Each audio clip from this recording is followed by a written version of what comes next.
એક સામાન્ય રાત અને અચાનક ગોળીઓના અવાજથી કાયદો અને વ્યવસ્થા હચમચી ગયા. બારડોલીના રસ્તા પર ખૂની ખેલ ખેલાયો. કોણ હતા આ શૂટર્સ અને ક્યાંથી આવ્યા આ હત્યાની સોપારી? જાણો આજના આ એપિસોડમાં એવા કાવતરાની અજાણી કહાની.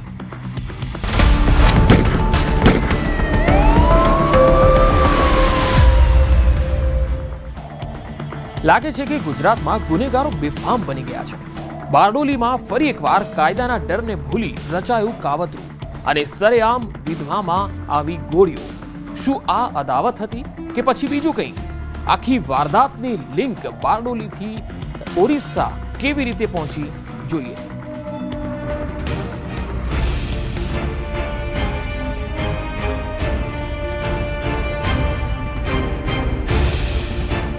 તારીખ 13 ઓગસ્ટ 2025. સ્થળ પીપોદરા જીઆઈડીસી, માંગરોળ, સુરત.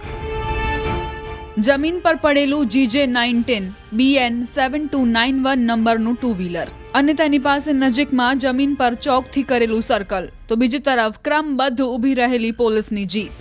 આ દ્રશ્યો એક ખતરનાક વારદાતની સાક્ષી પૂરી રહ્યા હતા કે જે પીપોદરા જીઆઈડીસીમાં બની.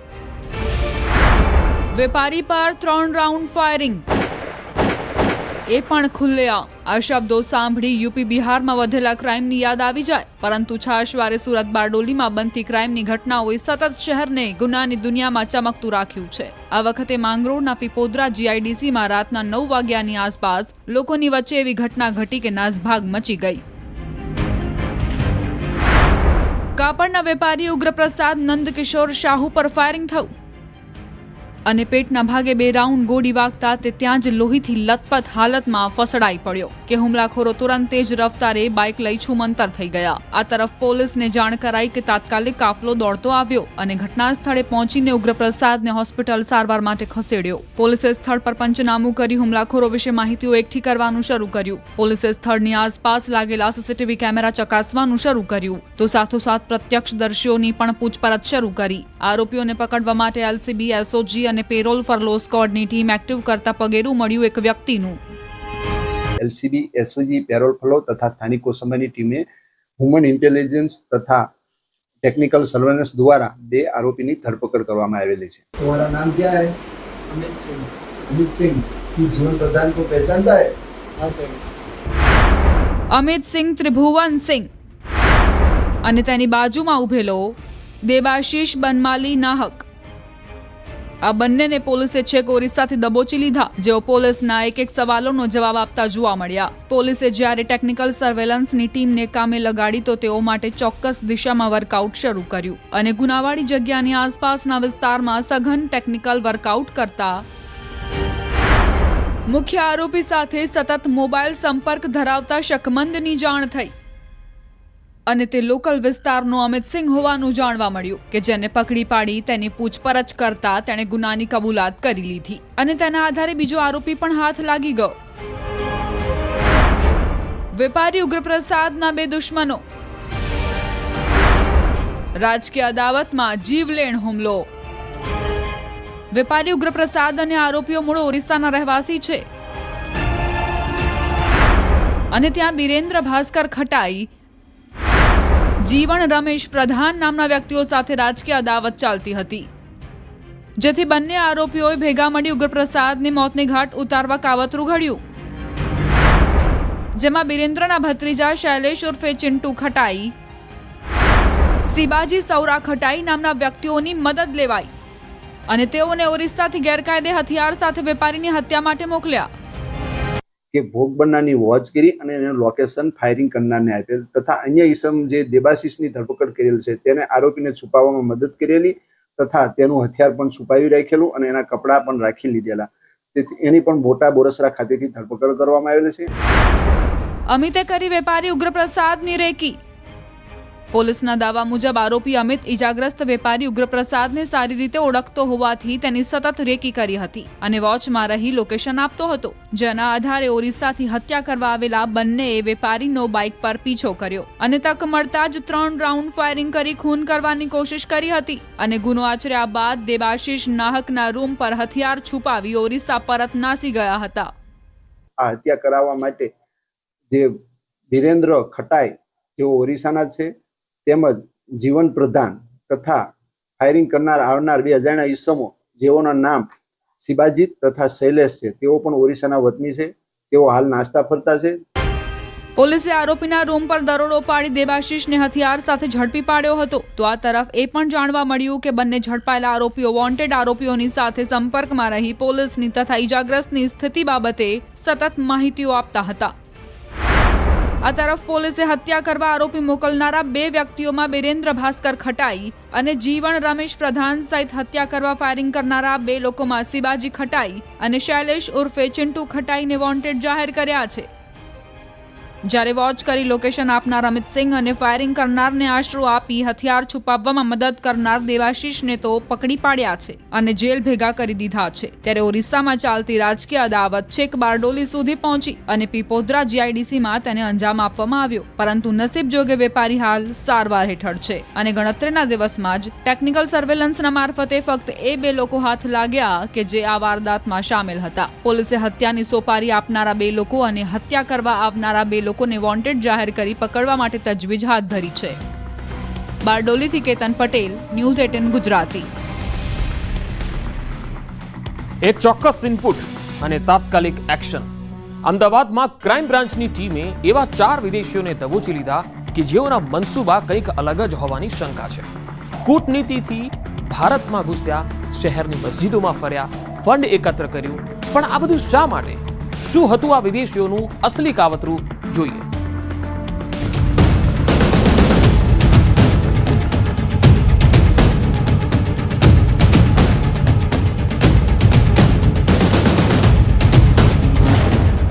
અમદાવાદમાં શંકાસ્પદો સીસીટીવીમાં કેદ. અમદાવાદમાં ફરતા, મસ્જિદોમાં જતા, મુસ્લિમ આગેવાનોનો સંપર્ક કરતા અને તેઓની પાસેથી રૂપિયા મેળવતા. આ માહિતી પોલીસને શું લાગી કે તાત્કાલિક વિવિધ એજન્સીઓ એલર્ટ મોડ પર આવી ગઈ અને તપાસ કરતા પોલીસના હાથ લાગ્યા 4 લોકો. અલી મેઘાત અલ જહેર, અહમદ ઓહેદ અલ હબશ, ઝકારિયા હૈથમ અલ જહર, યુસેફ ખાલિદ અલ જહર. એ વ્યક્તિઓ કે જેઓના સુધી પહોંચવામાં પોલીસને ભારે જહેમત ઉઠાવવી પડી. અમદાવાદના લાલ દરવાજામાં આવેલ હોટલ રીગલ રેસિડેન્સીમાં કેટલાક યુવકો રોકાયા છે જેઓની પ્રવૃત્તિ ઘણી જ શંકાસ્પદ લાગતી હોવાની માહિતી ક્રાઇમ બ્રાન્ચને મળી. જેના આધારે તપાસ કરી તો રૂમ નંબર 201માં સિરિયાનો અલી મેઘાત અલ જહેર નામનો યુવક મળ્યો, જેની પૂછપરછ કરતા તેની સાથેના અન્ય 5 લોકોના નામ જાણવા મળ્યા. તમામ ગાઝાથી ટુરિસ્ટ વિઝા પર આવ્યા હોવાનું જાણવા મળ્યું. પેલેસ્ટાઇનની સ્થિતિના વિડીયો બતાવતા, જુદી જુદી મસ્જિદો તેમજ મુસ્લિમ આગેવાનોનો સંપર્ક કરતા અને તેઓની પાસેથી રૂપિયા મેળવતા હોવાનું જાણવા મળ્યું છે. અલગ અલગ મસ્જિદોમાં જઈને મૌલાનાઓ પાસે અને મુસ્લિમ સમાજ પાસે જઈને પેલેસ્તીનીઓને કે આ પેલેસ્તીનથી આવ્યા છે, ત્યાં બહુ ખરાબ હાલાત છે, ત્યાંથી ફંડ ભેગા કરવાનો છે, એવી રીતે આ લોકો પાસેથી પૈસા એકઠા કરતા હતા. ઝડપાયેલા વ્યક્તિઓ પાસેથી પોલીસને $3,600, 25,000 ભારતીય નાણાં મળી આવ્યા, જેનો ઉપયોગ તે વૈભવી જીવન જીવવા માટે કરતો હોવાનું રટણ કરવા લાગ્યો હતો. જો કે પોલીસે 4 લોકોની ઓળખ કરી લીધી, જ્યારે અન્ય 2 લોકોની શોધખોળ ચાલી રહી છે. તમામ અરબી ભાષામાં જ વાત કરતા પોલીસ તપાસમાં એ વાતનો ઘટસ્ફોટ થયો કે આ યુવકો લેબનોનથી અબુધાબી અને ત્યાંથી કોલકાતા પહોંચ્યા અને કોલકાતાથી તેઓ અમદાવાદ આવ્યા હતા. પોલીસ તપાસ મુજબ 22 જુલાઈએ તમામ લોકો કોલકાતા આવ્યા હતા, જ્યારે 1 ઓગસ્ટના રોજ ટુરિસ્ટ વિઝા પર તેઓ અમદાવાદ આવ્યા હતા. 20 દિવસથી અમદાવાદમાં રોકાયા હતા અને ચંડોળા તળાવ સહિત અનેક શહેરની મસ્જિદોની તેઓએ મુલાકાત લીધી હતી. પોલીસે દુભાષિયા મારફતે તેઓની સાથે વાતચીત અને પૂછપરછ શરૂ કરી છે. એના પાસેથી 2 મોબાઈલ, જેમાં વોટ્સએપ નંબર એનો સિરિયાનો છે, અને 1 મોબાઈલ અને સિમ કાર્ડ એને કલકત્તા પર આપણે પાસપોર્ટ ઉપરથી લીધું છે. એના પાસેથી $3600 મળ્યા છે અને 25,000 રૂપિયા ઇન્ડિયન કરન્સી પણ મળી છે. જો કે શંકાસ્પદો ક્રાઇમ બ્રાન્ચને તપાસમાં સાથ સહકાર આપી રહ્યા ન હોવાથી ક્યાંક ને ક્યાંક તેઓની ગતિવિધિ શંકાના દાયરામાં આવી ગઈ. એટલું જ નહીં, એક વ્યક્તિના શરીર પર ગોળી વાગ્યાનું નિશાન પણ જોવા મળ્યું. પેલેસ્તીનીય વિડીયોઝ પણ છે કે ત્યાં કેટલી બધી ભૂખમરી થઈ રહી છે, કેટલા આ લોકો પર ત્રાસ થઈ રહ્યા છે અને એવા ટાઈપનો વિડીયો બતાવીને આ લોકો પાસેથી પૈસા માંગતા. ઝડપાયેલા યુવકોએ કેટલાક રૂપિયાના હવાલા પણ પડાવ્યા હોવાનું સામે આવ્યું. આ તમામ યુવકોએ અત્યાર સુધીમાં ભારતમાંથી કેટલું ફંડ એકત્ર કર્યું છે, ક્યાં ક્યાં ઉપયોગ કર્યો છે તે અંગે ક્રાઇમ બ્રાન્ચ દ્વારા વધુ તપાસ શરૂ કરાઈ છે. ત્યારે અમદાવાદમાં છેલ્લા 20 દિવસમાં તેઓએ કઈ મસ્જિદોમાં ફર્યા અને ફક્ત કયા મુસ્લિમ આગેવાનોનો સંપર્ક કરી રૂપિયા માંગ્યા છે તેની તો તપાસ કરાઈ જ રહી છે. સાથોસાથ તેઓ દેશ વિરોધી પ્રવૃત્તિઓને અંજામ આપવા આવ્યા છે કે મામલો કંઈક ઓર જ છે તેની પણ ઊંડાણપૂર્વક તપાસ પોલીસ કરી રહી છે. અમદાવાદથી ઋત્વિજ સોની, ન્યૂઝ 18 ગુજરાતી. અમદાવાદમાં થયેલી ગરફોડ ચોરીએ સૌને ચોંકાવી દીધા છે. આ કોઈ સામાન્ય ચોરી નથી, આ છે વિશ્વાસઘાત અને લાલચની કહાની. ઘરની તિજોરી, કબાટ અને ઘરઘાટી, આ બધા વચ્ચે શું સંબંધ છે? લાખોની ચોરીના આ કેસમાં પોલીસને કેવી રીતે મળી સફળતા? જોઈએ 30 કલાકમાં કેવી રીતે દબોચાયા અપરાધીઓ.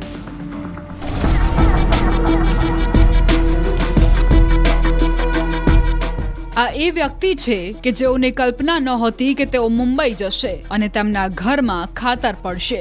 અમદાવાદના બોપલમાં આવેલા ચિદાનંદ બંગલોઝમાં રહેતા એ મકાન માલિક છે કે જેઓને એક પ્રસંગ અર્થે મુંબઈ જવું ભારે પડ્યું. 18 ઓગસ્ટ 2025ના રોજ જ્યારે તેઓ ઘરે પરત આવ્યા કે ઘરનો મુખ્ય દરવાજો ખુલ્લો જોવા મળ્યો કે ધ્રાસકા સાથે પરિજનો હેબતાઈ ગયા અને જ્યારે ઘરમાં જઈને તમામ રૂમો જોયા તો તમામ રૂમોનો સામાન રફે દફે થયેલો હતો.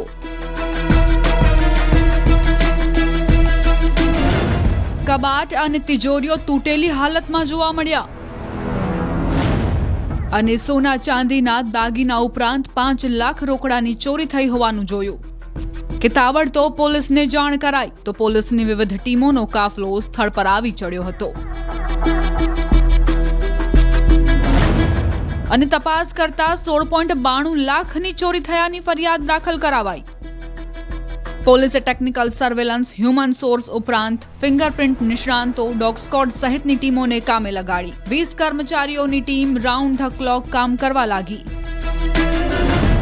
તો સીસીટીવી ફૂટેજ ચેક કરતા શંકાસ્પદની કડી મળી. ઘરમાં અંદર પ્રવેશ્યા તો અંદર જતાં જ એમને ખ્યાલ આવી ગયો કંઈક બનાવ બન્યો લાગે છે. એટલે તરત જ એ લોકો નીચેના બેડરૂમમાં પ્રવેશ્યા તો નીચે એમનો પેરેન્ટ્સનો બેડરૂમ હતો. એ બેડરૂમની અંદર બધું વેરવિખેર પડેલું હતું. તો એમને તરત ખાતરી થઈ ગઈ કે અહીંયા કોઈકે હાથ ફેરો કર્યો લાગે છે, કોઈકે ચોરી કરી લાગે. એટલે તરત દોડાદોડ એ લોકો ઉપર એમની રૂમમાં ગયા કે જ્યાં એ લોકોની બધી વસ્તુઓ પડેલી હતી, ઓર્નામેન્ટ્સ ને દાગીના અને થોડી ઘણી રોકડ રકમ ને એ બધું. તો ઉપર જઈને જુએ છે તો ત્યાં આગળ તિજોરી પણ એમણે તોડી નાખી છે, વોર્ડરોબ્સ પણ તોડી નાખ્યા છે. બધા કપડાં, ઘર આખું વેરવિખેર હાલતમાં એ લોકોએ જોયું તો તરત જ ખૂબ જ ધ્રાસકો પડ્યો. ત્યાં એના ફિંગરપ્રિન્ટ પણ મળ્યા હતા. પછી ડોગ સ્ક્વોડને માધ્યમથી જે એ પણ ટ્રેસ કરવામાં આવ્યું હતું, ત્યાંના નજીકના સીસીટીવી ચેક કરવામાં આવ્યા હતા. એને જે તમામ પ્રકારની જે ટેકનિકલ એનાલિસિસ કરવામાં હોય, આ બધી ટેકનિકલ એનાલિસિસ કરીને અમે એમના જે સસ્પેક્ટના નંબર મળ્યા હતા और એ સસ્પેક્ટના નંબરને આધારે અમારી બોપલની અને એલસીબીની ટીમ જે છે એ ડુંગરપુરમાં ટોટલ 7 ગામડાઓમાં એ 7 આરોપી હતા. પોલીસની ટીમે સીસીટીવી ચેક કરતા બહારના ફૂટેજમાં એક શંકાસ્પદ મહિલા જોવા મળી, જેના નંબરના આધારે ટ્રેક કરતા અન્ય આરોપીઓના નંબરો હાથ લાગ્યા અને પોલીસની વિવિધ ટીમો રાજસ્થાનના ડુંગરપુર જઈ તમામને દબોચી લાવી. જેમાં ધનપાલ મીણા, હરીશ નનોમા, ઉમેશ પરમાર, ભગુ મીણા, હરીશ કલાસુઆ, ધનરાજ કલાસુઆ, કૃષ્ણા કલુરોત નામના વ્યક્તિઓ પોલીસના હાથ લાગ્યા હતા. જેમાં સૌથી પહેલા ધનપાલ મીણા હાથ લાગતા તેની પૂછપરછમાં એક પછી એક તમામ લોકોના ચહેરા અને કરતૂતો બેનકાબ થઈ ગઈ. ઘરઘાટી નીકળી માસ્ટર માઇન્ડ. પોલીસ તપાસ મુજબ ઘરઘાટી કૃષ્ણા કલુરોત એ જે ઘરમાં કામ કરતી હતી, જે ઘરમાં ચોરી થઈ હતી અને મકાન માલિક બહાર ગામ જવાના હોવાની જાણ તેને હોવાથી ચોરીનો પ્લાન અને જાણ તેના પતિને કરી હતી અને મોટી માત્રામાં સોના ચાંદીના દાગીના મળશે તેવું જણાવ્યું હતું. જેના આધારે તેના પતિએ પોતાના અન્ય મિત્રો સાથે મળી ઘરની રેકી કર્યા બાદ ચોરીને અંજામ આપ્યો હતો. એ બધા ટેકનિકલ એનાલિસિસ કરીને એને જે ભોપાલની જે ડી સ્ટાફની જે ટીમ છે એ એના જે ટેકનિકલ એનાલિસિસને આધારે અમે એક એના કોઈ સસ્પેક્ટના ચાલુ નંબર મળ્યા હતા અને એને સાથે સાથે અમે એનો જે પેટર્ન હતો કે જે દિવસે એ મુંબઈ ગયા હતા એની ગરગાટીમાં જે કામ કરતી ક્રિષ્ના છે આ પણ એનાથી રજા લઈને જો ડુંગરપુર ગઈ હતી જો તો એનાથી અમને શક થયો હતો કે જે ખરેખર એનો કોઈ ઇન્વોલ્વમેન્ટ એમાં થઈ શકે ઓર પછી એનો ફોનનો ટેકનિકલ એનાલિસિસ અને બાકી એના જે બીજા જે આ જગ્યાનો જે ટેકનિકલ એનાલિસિસ કર્યા પછી જો એને શકમંદા અમે 7 લોકોના જે બધાના નંબર મળ્યા હતા ઓર નંબરના આધારે જો અમારી ટીમ ત્યાં મોકલવામાં આવી હતી. આ ઘરફોડ ચોરી કરનાર ગેંગ પૈકી મહિલા આરોપી કૃષ્ણા ઓક્ટોબર 2024 થી જાન્યુઆરી 2025 સુધી નોકરી કરીને જતી રહી હતી. ત્યારબાદ ઓગસ્ટ 2025 ફરી ઘરઘાટી તરીકે નોકરી કરવા આવી હતી. બીજી તરફ આ બંગલોઝમાં રહેતા નિશિતભાઈ Dave Pirana SP ring road પર પ્રિન્ટિંગ ઇન્ક બનાવવાની ફેક્ટરી ધરાવે છે. નિશિતભાઈ 15મી ઓગસ્ટના રોજ ઘર બંધ કરીને પરિવાર સાથે વડોદરા અને ત્યાંથી મુંબઈ ગયા હતા. ત્યારે મહિલા ઘરઘાટી કૃષ્ણાએ આરોપીઓને ચોરી માટે ટીપ આપી હતી. મહિલા જે છે મહિલાના જે હસબન્ડ જે છે એના તમામ એ લોકો એના હસબન્ડના મિત્ર છે મતલબ ઓર એ બધા નજીકના ગામના છે એક જ તાલુકાના છે પણ જુદા જુદા ગામના છે અને બધા અહીંયા તમામ લોકો ઘરઘાટીનું જ કામ કરતા. ધનરાજના ઘરે ચોરીના મુદ્દામાલની વહેંચણી કરાઈ. પોલીસના દાવા મુજબ તમામ આરોપીઓએ ચોરીને અંજામ આપ્યા બાદ ધનરાજ કલાસુઆના ઘરે સરખા ભાગે ચોરીના મુદ્દામાલની વહેંચણી કરી હતી. જે બાદ તમામ પોતપોતાના ગામ જતા રહ્યા હતા. પોલીસ તપાસ મુજબ આ ઘરઘાટી ગેંગે એજન્સી મારફતે ઘરઘાટીની નોકરી મેળવી હતી. જો કે એજન્સી દ્વારા ઘરઘાટીનું વેરિફિકેશન કરાયું હતું કે નહીં તે મુદ્દે પોલીસે તપાસ શરૂ કરી છે. ત્યારે આરોપી હરીશ વિરુદ્ધ રાજસ્થાનમાં 4 ઘરફોડ ચોરીના તથા ધનરાજ પર પ્રોહિબિશનનો અને એક ઘરફોડનો ગુનો નોંધાયેલો હોવાનું જાણવા મળ્યું છે. આમ પોલીસે 30 કલાકની અંદર 7 ચોરોને ધર દબોચી લાખોની ચોરીનો કેસ ઉકેલી તો નાખ્યો. સાથોસાથ તમામ ચોરીનો મુદ્દામાલ રિકવર કરવામાં સફળતા મળી છે. અમદાવાદથી મૌલિક ધામેચા, ન્યૂઝ 18 ગુજરાતી. લાખોની ઠગાઈ, ખોટી સહીઓ, ખોટા દસ્તાવેજો અને નકલી બાનાખતનો ભાંડો એવો ફૂટ્યો કે આ ઠગાઈના ખેલમાં શતરંજની બાજી રમનારાઓની ચાલ ઉલટી પડી ગઈ.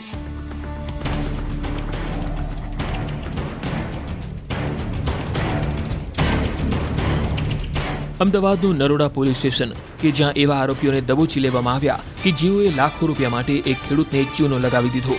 સાહિલ દેસાઈ, વિષ્ણુ દેસાઈ, પ્રકાશભાઈ વાળંદ, રમણભાઈ પટેલ આ ચારે સહિત અન્ય એક આરોપીએ ભેગા મળી અમદાવાદના નરોડાના ખેડૂતને 26 લાખનો ચૂનો લગાવી દીધો.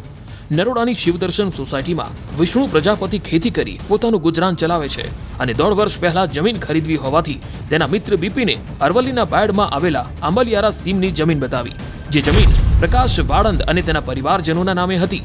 ફરિયાદીને જમીન પસંદ આવતા 14.51 લાખ રૂપિયા વીઘાના ભાવે 19 વીઘા જમીન લેવાનું નક્કી કર્યું. જેમાં ટોકન પેટે 3 લાખ અને બાદમાં ટુકડે ટુકડે 26 લાખ આપ્યા. જે દલાલ વિષ્ણુ દેસાઈ, સાહિલ દેસાઈ, લાલાભાઈ દેસાઈ અને રાજુએ પ્રકાશ વાળંદને ચૂકવી હતી. જો કે જમીનમાં પ્રકાશ સિવાય તેની માતા અને બહેનો સહિત 8 સભ્યોના નામ હોવાથી તમામની સહી બાનાખતમાં જરૂરી હોવાથી તેઓએ સહી કરી લાવવાનું કહી બાનાખત લઈ ગયા અને બાદમાં સહી કરાવી પરત આપી ગયા. કે આ જમીન અમે વેચાણ માટે બાનાખત ઓલરેડી કરેલો છે તો જે બાબતે અમને પાકો દસ્તાવેજ કરી આપવો. તો જે અંગે આરોપીઓ દ્વારા વારંવાર એમને ટાળવામાં આવેલ વાતને અને આજ દિન સુધી એ અંગેનો દસ્તાવેજ કરી આપવામાં ના આવેલ. ખેડૂતે જમીન માટે દસ્તાવેજ કરાવવા માટે સ્ટેમ્પ લીધા અને તારીખ લીધી, પરંતુ પ્રકાશ વાળંદે પોતાનું પોત પ્રકાશવાનું ધીરે ધીરે શરૂ કર્યું. ગામમાં ઝઘડો થયો હોવાનું કહી ફરિયાદીને દસ્તાવેજ કરવા નહીં આવી શકે તેમ કહ્યું અને બાદમાં ફોન કરતા ઉડાઉ જવાબો આપી લાંબા સમય સુધી રૂપિયા પરત ન આપ્યા. જે અંગે પોતાની સાથે ઠગાઈ થઈ હોવાનું જણાતા ખેડૂતે નોંધાવી ફરિયાદ. પૂરતી જમીનના મૂળ માલિક તથા અન્ય આરોપીએ એકબીજાના મેળાપીપણાથી આ રીતે દસ્તાવેજ અને ખોટી સહીઓ કરવામાં પણ મદદગારી કરેલ છે. તો જે બાબતે હાલમાં તપાસ ચાલુ છે. બાનાખતમાં બહેનોએ નથી કરી સહી. જાણવા મળ્યા મુજબ ખેડૂતને બાદમાં જાણ થઈ કે જે જમીન પ્રકાશ વાળંદ પાસેથી ખરીદી તેના બાનાખતમાં તેની બહેનોએ સહી કરી જ નથી અને તેઓને આ અંગેની જાણ પણ નથી. આ તરફ સાહિલ, વિષ્ણુ, રમણ, રાજેશ અને પ્રકાશે પરિવારની માલિકીની જમીનમાં બહેનોની અને માતાની ખોટી સહી અને અંગૂઠા કર્યા હોવાનું ખુલ્યું. ત્યારે ખેડૂત પાસેથી લીધેલા 26 લાખ આરોપીઓના ભાગે કેટલા આવ્યા અને તે રૂપિયાનું શું કર્યું? આ ઉપરાંત સહી અને અંગૂઠાના નિશાનોની તપાસ ફોરેન્સિક નિષ્ણાતો પાસે કરાવવામાં આવી રહી છે.